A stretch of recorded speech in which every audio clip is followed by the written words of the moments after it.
बीमार दादाजी, पोते का दादाजी के प्रति प्यार। एक गांव था। उस गांव में एक परिवार रहता था। उस परिवार में एक पोता रहता था और उसके माता पिता और उसके दादाजी रहते थे। दादाजी बीमार ही रहते थे।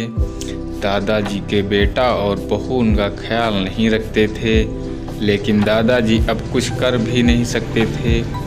लेकिन उनका पोता दादाजी का बहुत ख्याल रखता था। वह जब भी स्कूल से आता तो सबसे पहले अपने दादाजी के पास ही जाता और उनसे बातें करता और उनका हालचाल जानता। दादाजी के प्रति अपने माता पिता के व्यवहार से वह खुश नहीं था, लेकिन अब वह कुछ कर भी नहीं सकता था।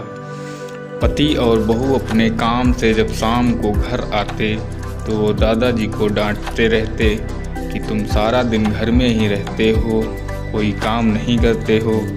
यह बात सुनकर दादाजी की आंखों में आंसू आ जाते। एक दिन दादाजी बहुत ही बीमार हो गए, लेकिन उनका बेटा और बहू ने दादाजी की तरफ ध्यान नहीं दिया और वो अपने काम पर चले गए। लेकिन पोते से यह सब देखा नहीं गया और वो भी पेट दर्द का बहाना बना के स्कूल नहीं गया।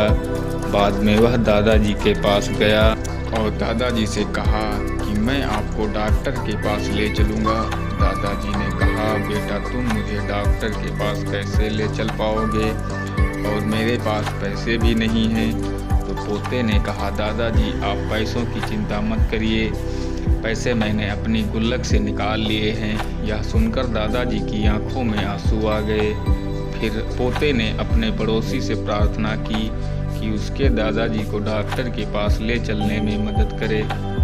आखिरकार पड़ोसी मान गया और फिर दादाजी को डॉक्टर के पास ले गए और डॉक्टर जी ने दवाई दी और आराम करने को कहा। फिर शाम हुई और बेटा और बहू काम से घर वापस आए और खाना खाया और अपने बेटे को प्यार और दुलार करने लगे। दादाजी का हाल भी नहीं जाना। फिर बेटे ने अपने पिताजी से कहा, पापा आप दादाजी की देखरेख क्यों नहीं करते?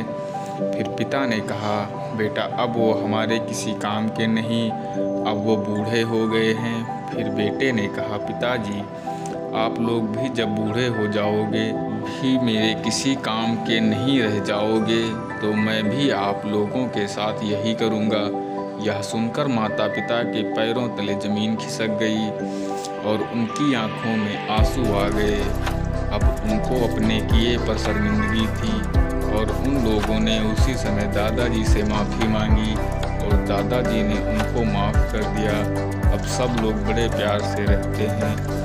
तो दोस्तों, आप लोगों को ये कहानी कैसी लगी? प्लीज़ मेरे चैनल को सब्सक्राइब ज़रूर करें।